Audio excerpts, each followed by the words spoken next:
ሰላም ተመልካቾች እንዴት ሰነበታችሁ? የዛሬው ያቦይዳ መሰናዷችን እንግዲህ የስራ ፈጣሪ ወጣቶችን በማበረታታት በሀሳብም በገንዘብም አንደበተ ርቱዕ ደግና ቅን የሆነውን ኢንጂነር ቢጃይ ናይክር ጋር ነው ቆይታ የምናደርገው።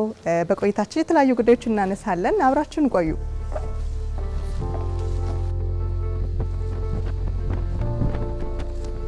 ስራ መፍጠር አይደለም መላ መፍጠር ነው ያለባችሁ። መላ ስትፈጥሩ አይዲያ ማለት ነው። መላ መፍጠር ነው ያለባችሁ። መላ ስትፈጥሩ አይዲያ ማለት ነው። እንኳን ደህና መጣ። እንኳን ደህና ቆየሽኝ። እንዴት ነበር ቆይታ? በጣም አሪፍ ነው። ወድጄዋለሁ። በነገራችን ላይ በጣም ማግኘት ከምፈልጋቸው ሰዎች እና ከምወዳቸው ሰዎች መካከል አንዱ ነህና ስላገኘሁ ደስተኛ ነኝ። በጣም አመሰግናለሁ። ስላገኘሁሽም ደስ ብሎኛል። እሺ፣ ፈቃደኛ ስለሆንክም እናመሰግናለንና ግን እንደው ለመነሻ ያክል ብዙ ጊዜ በጽሁፍህም በንግግርህም መካከል እንደው አቃቂ አለች። አቃቂና ቢጃይ ምንድነው ያቆራኛቸው ነገር? እንግዲህ አቃቂ ማለት የኢትዮጵያ ቺካጎ ማለት ነው። ሁልጊዜ አቃቂ ያው የተወለድኩበትም እና ያደግኩበትም ስለሆነ ሲደመር ደግሞ የኢንዱስትሪው ማዕከል ስለነበረ ብዙ የሆኑ ክህሎቶችን ያዳበርኩበት ቦታም ስለሆነ እኔና አቃቂ በእንደዚህ አይነትና በሌሎች ነገሮች በደንብ ተሳስረናል ማለት ነው። ቢጃይና አቃቂ ማለት ነው። ቢጃይ ምንድነው የስሙ ትርጓሜ? ያው እንግዲህ አቃቂ የኢንዱስትሪያል ሀገር ነው እንዳልኩሽ ሁሉ ከዓለም አቀፍ ደግሞ የሚመጡ ሰዎች አሉ ወደዛ። አባቴ ህንዳዊ ነው። የአቃቂ ጨርቃጨርቅን ይዘው የመጡት ውስጥ አንዱ ነው። አባቴ ህንዳዊ ከመሆኑ የተነሳ ስሜ ቢጃይ ናይከር ነሬሽ ሆነ ማለት ነው። እናቴ ኢትዮጵያዊ ነች፣ እኔ ደግሞ ኢትዮጵያዊ ነኝ። ወደ ስራ ለምን እንምጣና እንደው በቅጥር ለምን ያክል ጊዜ ነው እንደው ተቀጣሪ ነው የቆየው? 3 ወይ 2 ዓመት ከምናምን ቢሆን ነው ቶታሊ።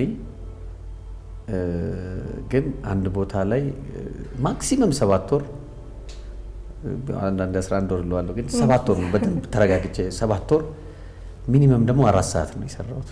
ብዙ ቦታ እየገባው ማለት ነው። ደሞዝ እንዴት ነበረ?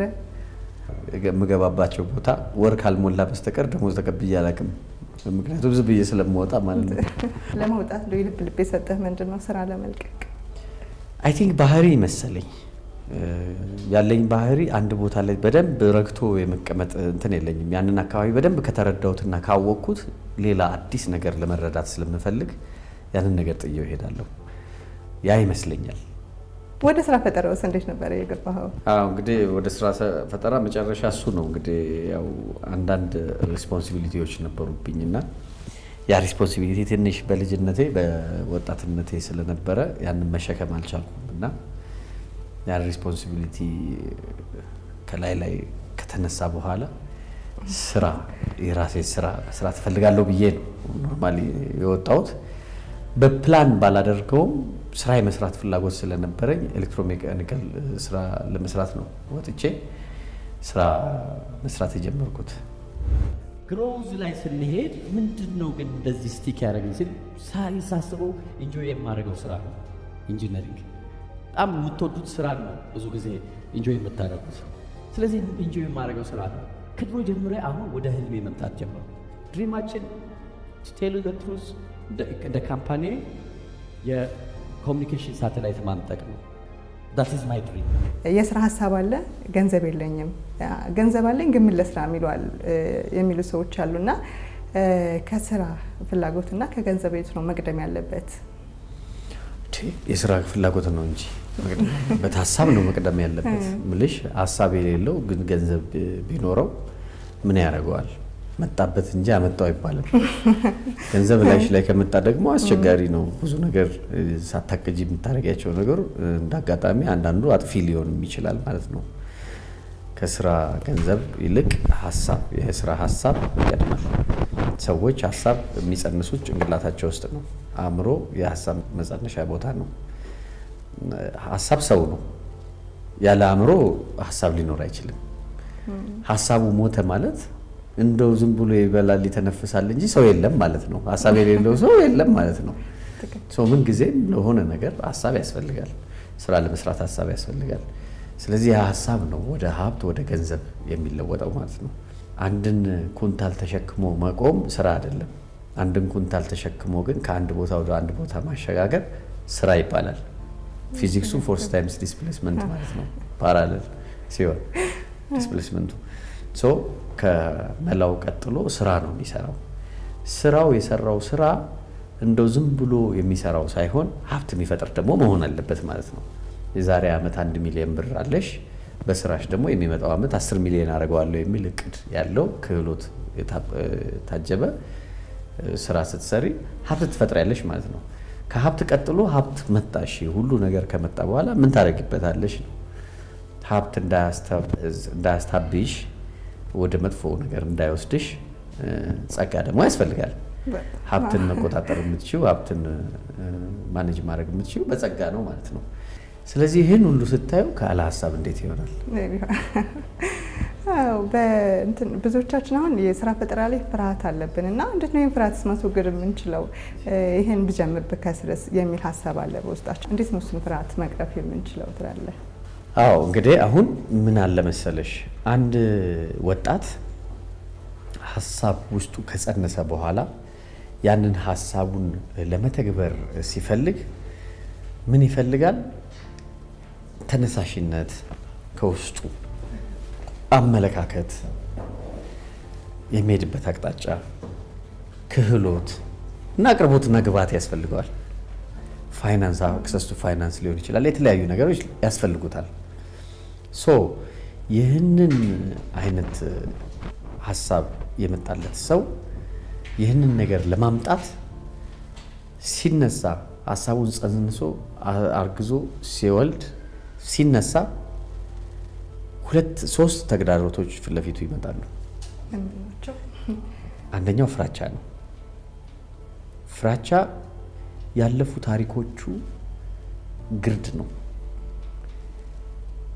ያለፈው ታሪኩ ግርድ ውስጡ ይሰበሰብና አንድ ነገር ወደፊት ይዞት እንዳይሄድ ያደርገዋል። መንደሩ ውስጥ ሰው ስራ ጀምሮ ሲከስር ትዝ ይለዋል። መንደሩ ውስጥ ሰው ንግድ ፍቃድ ለማውጣት በጣም ተቸግሮ ብድሩን መመለስ ሲያቅተው፣ ጥሬ ዕቃ ማግኘት ሲያቅተው፣ ገበያው ገሸሽ ሲለው፣ ገበያው ሳይቀበለው ይህን ያየዋል።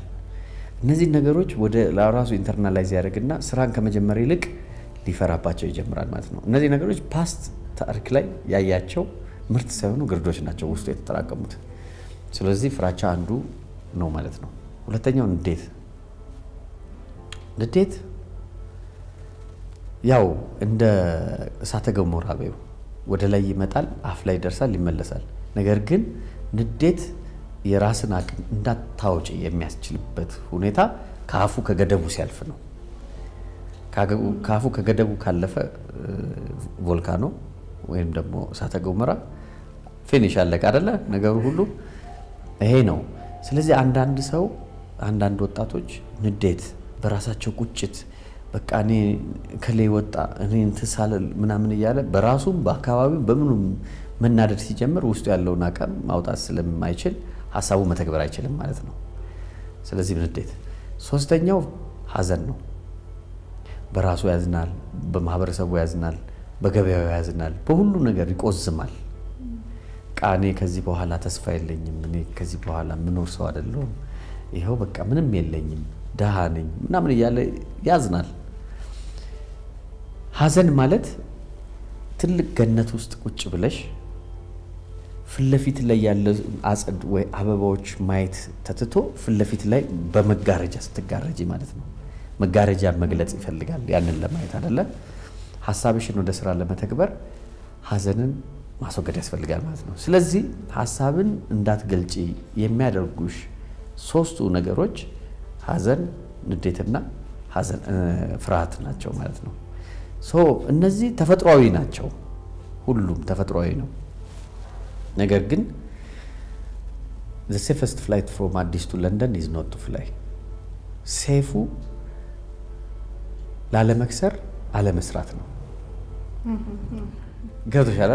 ያልሰራ ሰው ደግሞ ስታግናንት ነው። ስታግናንት የሆነ ደግሞ የሚሞት ነው። ዓለም ላይ በጣም ክራውድድ ቦታ ህንድ ሀገር ያለ መንገድ ወይም ቻይና ውስጥ ያለ ራውንድ አባውት ወይም ደግሞ አደባባይ አይደለም። ትልቁ ክራውድድ የሆነ ቦታ መቃብር ቦታ ነው። ብዙ ሰዎች ጭንቅላታቸውን ይዘው ነው የሞቱት። ሀሳባቸው እዛ ውስጥ ነበረ። ብዙ ሀሳቦች ሊተገበሩ የሚችሉ ነገሮችን ይዘው የተቀበሩ ማለት ናቸው። ብዙ ጽሁፎችን ሊጽፉ የሚችሉ፣ ብዙ ሙዚቃዎችን ሊሞዝቁ የሚችሉ፣ ብዙ ስራዎችን ሊሰሩ የሚችሉ ጭንቅላቶች እዛ ውስጥ ታጭቀዋል። ስለዚህ የመቃብር ቦታ ትልቁ ክራውድድ የሆነ ሀሳብን ይዞ የተቀበረበት ቦታ ብለን ልንወስደው እንችላለን። ምክንያቱም አንድ ወጣት ውስጡ ጥሩ ሀሳብ ኖሮት ያንን የማይተገብር ከሆነ መጨረሻው የሀሳቡ መቃብር ወይም የሀሳቡ የመቃብር ሳጥን ሆነ ማለት ነው አይደለ? ይሄ እንዳይሆን ፍራቻን ልምምዱን በደንብ ማምጣት። ምክንያቱም the safest flight from አዲስ to London is not to fly ሲባል ስራ አትሰሪም ማለት ነው። ግን ካልኩሌትድ ሪስክ ወይም ደግሞ የተጠና ሪስክ በመውሰድ አንድን ስራ መስራት ይቻላል ማለት ነው። ከልኩ አያልፍም ማለት ነው። ከልኩ አያልፍም። ከልኩ ያለፈ ነገር አለመስራት ነው። በመጠን በራስ መሞከር አስፈላጊ ነው። ብዙ ተመርቃችሁ ልትቀመጡ ትችላላችሁ። እንደ ጋሪ ፈረስ ብዙ ጊዜ መቀጠር የሚል ነገር ከተሰጣችሁ ሌላኛውን እንትን ማየት አትችሉ። ምናልባት ግን እነዚህ ነገሮች ይሆን እንደ ቅጥርን ላይ ጥገኛ እንድንሆን ያደረጉን እነዚህ ነገሮች ሊሆኑ ይችላሉ ብለህ ታስባለህ? ኦፍኮርስ አንዱ ግብዓት ይሄ ነው። ቅጥርም ቢሆን እኮ እዛ ውስጥ አይቀርለትም ፍራቻ። ቅጥር ማለት ለምሳሌ እናውራው። ቅጥር አንድ አካባቢ ላይ የሚታጠር አጥር ማለት ነው። ቅጥር አይደለ? ቅጥር ግቢ። ሁለተኛው ቅጥር ማለት አንድ ሰው በጊዜና በገንዘብ ጊዜሽንና ገንዘብሽን አንቺነትሽን ሲገዛ ማለት ነው። ቅጥር ገብቶሻል? ስራ ላይ ማለት ነው። አንድ ሰው 10 ሰዓት ላይ የሆነ ቦታ ቀጠረሽ፣ በጊዜ እዛ ቦታ ላይ ቀጥሮሻል ማለት ነው። ቅጥር ነው። ህግ ናቸው እንዳሉ። ቅጥር በራሱ ያንን እስካላሟላሽ ድረስ ፍራቻ፣ ሀዘንና ንዴትን ይወልዳል ማለት ነው። አለ እዛ ጋም ግን ሚኒማይዝድ የሆነ ሰውነታችን የሚችለው አእምሯችን የሚችለውን ያህል ነው። ነገር ግን ከሆነ ነገር ውስጥ ወጥተሽ የሆነ ነገር ለማግኘት ስትፈልጊ ራስሽን ትንሽ ገፋ ለማድረግ ስትፈልጊ ከዛኛው ፍራቻና ምናምን መውጣት መቻል አለብሽ ማለት ነው። አንዳንዴ ቦልድ ዲሲሽኖች መውሰድ ማለት ራስንና ኃላፊነት የወሰድሽባቸውን ዙሪያ ላይ ያሉትን ነገሮች ችግር ላይ መጣል ማለት አይደለም። ለምሳሌ ተቀጣሪዎችን የሚመስሉኝ እንዴት መሰለሽ? ጋሪ ታውቂያለሽ? ጋሪ ጎማ አለው። ጎማ ውስጥ ደግሞ ኩሽኔታ አለ። ኩሽኔታ ውስጥ ቤሪንግ ቦል አለ። እቺ ኳስ አለች። ጋሪው ላይ የምትጭኙ ጭነት በጠቅላላ ኳሷ ላይ ነው ጭነቱ። ኢንጂነሪንግ ነው ይሄ። ኳሷ ላይ ነው። ስትነጂው እየተበላ ሲመጣ ጩኸት ሲያመጣ ግራሶ ተቀበዋለሽ። ቦነስ ሰጠሽው ማለት ነው። ደሞዝ ጨመርሽለት ማለት ነው። ግን የመጨረሻ የተበላ ጊዜ ጋሪውን አትጥዩ። ኳሷን ብቻ ታውጪና ደህና አዲስ ኳስ ትጨምሪያለሽ። አንድ ሰው አንድ ቦታ ለረጅም ጊዜ ተቀጥሮ ኮምፈርትድ ሆኖ ቢቀመጥና እዛ መስሪያ ቤት ላይ ቢያረጅ ወይ ቢታመም ወይም ደግሞ ፐርፎርም ባያደርግ ስራውን አዲስ ሰው ይቀየራል ማለት ነው። ስለዚህ it is your way to choose bearing ball or ጋሪ። ካርቱን ነው መሆን የምትፈልጊው ወይስ ቤሪንግ ቦል ነው? እና አይቀርልሽም ነው። በስጋት ዓለም ውስጥም ነው የምትኖሪው። የራስን ግና ስራ መስራት ያስፈልጋል። የሚቀጠር ሰው ለተወሰነ ጊዜ ክህሎቶችን፣ ልምዶችን ሊያዳብር ይችላል። ግን ሁልጊዜ ያ ላይሆን ይችላል። ስለዚህ የራስን ስራ ለመስራት ኢንተርፕረነር ለመሆን በእቅድና በልምምድ ይቻላልና ከቤሪንግ ቦልነት ጋሪ እና ሌላ ቤሪንግ ቦሎችን ቀጥረሽ የምታሰርበት ሲስተም የምታመጪው የራስሽ ምርጫ ይሆናል ማለት ነው። በማህበራዊ መገናኛዎች ላይ እንግዲህ ስራ ፈጣሪዎችን እያወዳደርክ ታበረታታ ነበር በሀሳብም በገንዘብም እና እስኪ ስለሱ ነገር ትንሽ በለን። አዎ እንግዲህ እኔ ከኮሮና በኋላ ወጣቶች መረዳት አለባቸው ብዬ አምናለሁ። ወጣት ህይወት ያለው ሀሳብ አለው። ነገር ግን ያንን ህይወት ያለውን ሀሳብ ወደ ስራ ለመተግበር ሲነሳ ኮላተራል የለውም። የሚጠየቀው ህይወት የሌለውን ኮላተራል ይጠየቃል። መሬት፣ መኪና፣ ወርቅ ምናምን ይጠይቃል ማለት ነው። ህይወት የሌለውን ህይወት ላለው ሀሳብ ህይወት የሌለውን ኮላተራል ስለሚጠየቅ አብዛኛው ወጣት ቆዝሞ ተሰብሮ ከሀሳቡ ጋር ቁጭ ብሎ አለ ማለት ነው። አብዛኛው ወጣት ይህን ሪያላይዝ አርኩና ማስተማር ፈለግኩ። ልጆች አንሎኪንግ ኢነር ካፓሲቲ የራሳቸውን ውስጥ ያላቸውን አቅም ማውጣት አለባቸው። የግድ ባንክና ምናምን ብቻ አይደለም መጠበቅ ያለባቸው። አቆልቋይ፣ እድር፣ ደቦ፣ ወንፈል፣ መሶብ እያልሽ ምናምን ብዙ ልትሄጂ ትችያለሽ አለ። እነዚህን ነገሮች በመጠቀም ስራ መስራት፣ ጆይንት ቬንቸር መስራት ይችላሉ ወይ የራሳቸውን መስራት ይችላሉ። በዘመናዊ ነገር ስናየው ደግሞ ፓርትነርሺፕ ሊኖር ይችላል። ኤንጅል ኢንቨስተር መጥቶ ሊሰጣቸው ይችላል። ቡትራፕ ሊያደርጉ ይችላሉ። እንደዚህ ያለ ኖት ነሰሰርሊ ባንክ ላይ ብቻ ኮላተራል የሚጠይቀው ብቻ አይደለም። ሀሳባቸውን ሊተገብሩ መውጣት አለባቸው። ጭንቅላታቸው ውስጥ ያለውን መፈልቀቅ አለባቸው። እንደዛ ሀሳብ ውስጡ ተፈጥሮበት ያንን ሀሳብ ለስራ ሊተገብር የሄደ ወጣትና ከአውሮፕላን ላይ በፓራሹት የሚዘል ወጣት አንድ ናቸው። ሰው ከአውሮፕላን ላይ በፓራሹት ከዘለልሽ በኋላ ፓራሹቱን ካልከፈትሽ ትከሰከሻለሽ። አንድ ሀሳብ ያለው ወደ ስራ ከገባ በኋላ ፓራሹቱን የመክፈት ግዴታ አስፈላጊ እንደሆነ ያሳያል ማለት ነው። ይህንን ነገር እንትናረኩና በፌስቡክ ላይ በየ3 ቀኑ ለልጆች 100 ሺህ ብር መስጠት ፈለግኩኝ። ያም ማስተማር የምፈልገው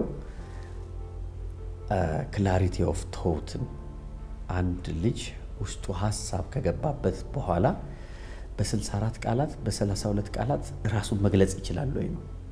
ያንን ስትገልጭለት የፌስቡክ ኮሚኒቲ ሰብሰብ ብሎ ይሄን ሀሳብ ጥሩ ነው ብሎ ብዙ ላይክ እና ብዙ ኮመንት ከሰጠው ለዛ ልጅ ትሰጪዋለሽ ማለት ነው።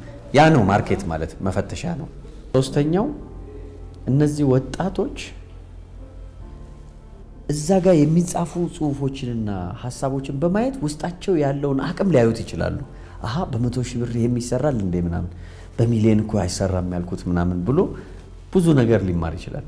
የፋይናንስ ተቋማት እንዴ ወጣቶች ትልቅ ዲማንድ አላቸው፣ ትልቅ የሀሳብ እንትን አላቸው ብሎ እንዲማሩበት ወይ ደግሞ የሆነ ነገር እንዲሰሩበት ነው። የመንግስት ተቋማት እና ፖሊሲዎች ወጣቶችን መመልከት እንዳለባቸው እንዲያስተምሩ እንደዚህ ነው እና እየሰጠን ነበረ። ከዛ በሆነ ጊዜ ደግሞ ትንሽ ተቋርጦ ነበር። አሁን ደግሞ እየተሰጠ ነው። በቅርብ ጎንደር ላይ እንደዚህ ፕራይቬትሊ የተገኙትን መድረኮች እየተጠቀምን ደግሞ እየሰጠን ነው። 2 ሽልማት አድርገናል። በዚህ የተነሳ ከፍላጎታቸው ጋር ተገናኝተውበታል። ነገር ግን እንደው ወደ አማራ ክልል ደግሞ ብዙ ቦታዎች ላይ ተዘዋውረሃል እና እንደውም ለስራ ፈጠራነት ምቹ የሆኑ ነገሮች እንደው ምን አስተውለሃል? እኔ አማራ ክልል ላይ ያየሁት እጅግ በጣም ፈጣን እና ነገሮችን ቶሎ ተረድቶ ወደ ስራ ሊገባ የሚችል ብዙ ወጣት እንዳለ ተረድቻለሁ። ምክንያቱም ስራን ለመስራት ሀሳብ ይፈልጋል ካልን ሀሳብ ደግሞ ሰው ነው ካልን የሰው አእምሮ ውስጥ ነው የሚፈጠረውና ሰዎች ናቸው ትልቁ ሀብት ብዬ ነው የማስበው። የሰው ሀብት የገንዘብ ሀብት ያመጣል፣ የፋይናንስ ሀብት ያመጣል።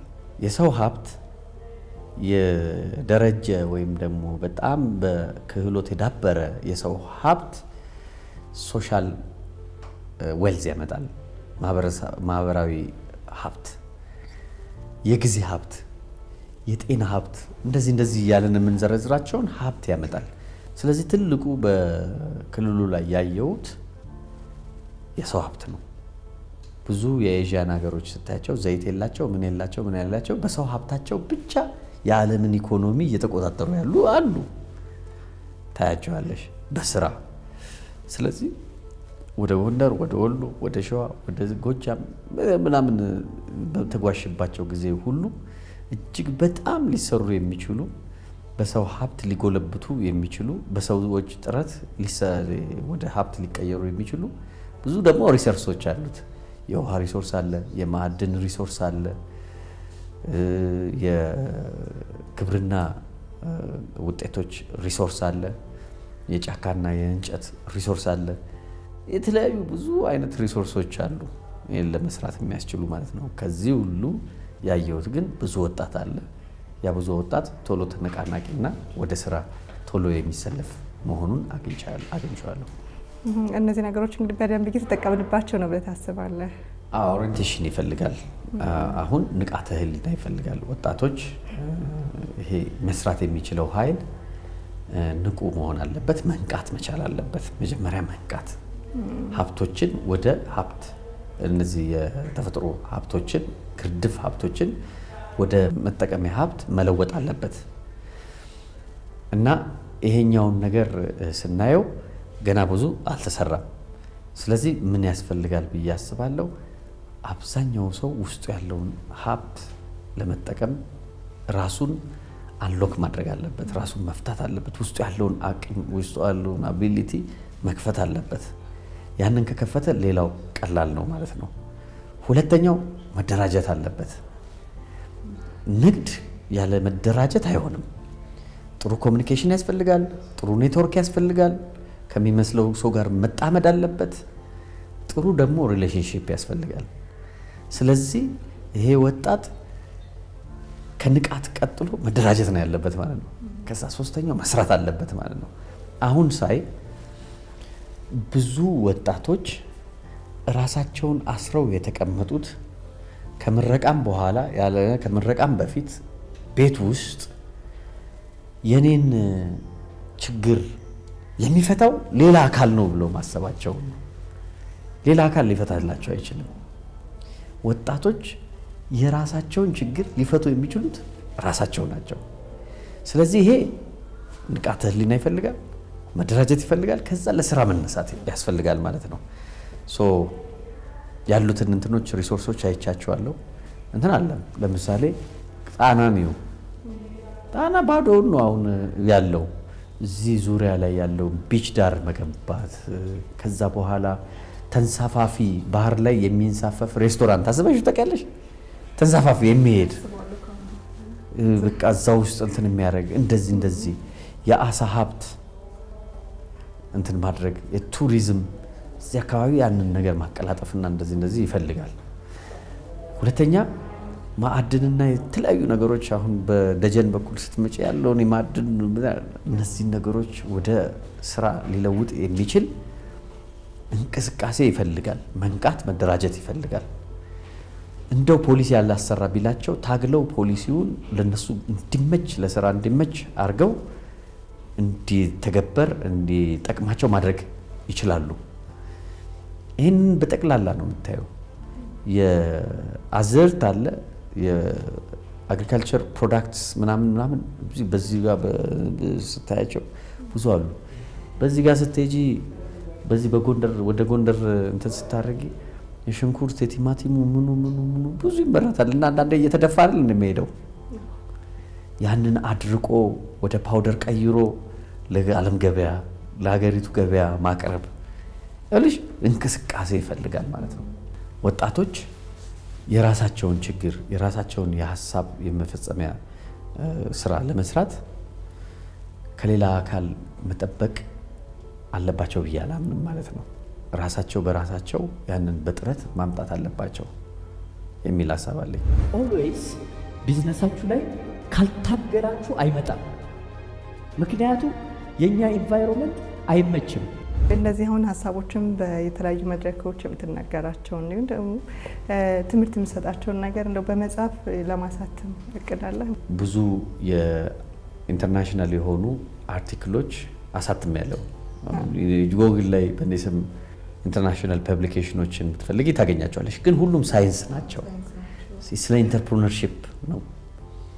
አሁን ግን አንድ በቅርብ እየጻፍኩት ያለው እያሰለጠንኩም ያለውት ስልጠናዎች አሉና በሱ ዙሪያና ወጣቶችን በሚጠቅም መልኩ ከኔ ህይወት የተቀዳ ከሀሳብ እስከ ጸጋ መጓዝ የሚያስችል ጽሁፍ እየጻፍኩ ነው። ምናልባት ይጠቅማል ብዬ የማስበው እኔ ባለሁበት ዘመን እኔ በሰራሁት ስራ ተመሳሳይ ነገር ውስጥ ሊያልፉ የሚችሉ ልጆችን እንደ ሃንድ ቡክ ሊጠቅማቸው የሚችል ሀሳብ አለ ብዬ ስለማስብ በእንግሊዝኛና በአማርኛ መጽሐፉን ኦልሞስት ጨርሼዋለሁ። በቅርብ አሳትሟለሁ ብዬ አስባለሁ። እንግዲህ ቢጃይ ስለነበረን ቆይታ በጣም ነው የማመሰግነው። ጊዜን ስለሰጠህ እናመሰግናለን። ለወጣቶችም እንግዲህ ለእኛም ጥሩ ትምህርት ሀሳብ ሰጥተህናልና እናመሰግናለን። እጅግ በጣም አመሰግናለሁ። ጊዜ ሰጥተሽ እንደዚህ አብረን ለማውጋት ስለደረሰን ስለበቃን ደስ ብሎኛል። እሺ እናመሰግናለን። የተከበራችሁ ተመልካቾቻችን ከቢጃይ ናይክር ጋር የነበረን ቆይታ ይህን ይመስል ነበረ። ሌሎች መሰናዶዎች ይቀጥላሉ። መልካም ጊዜ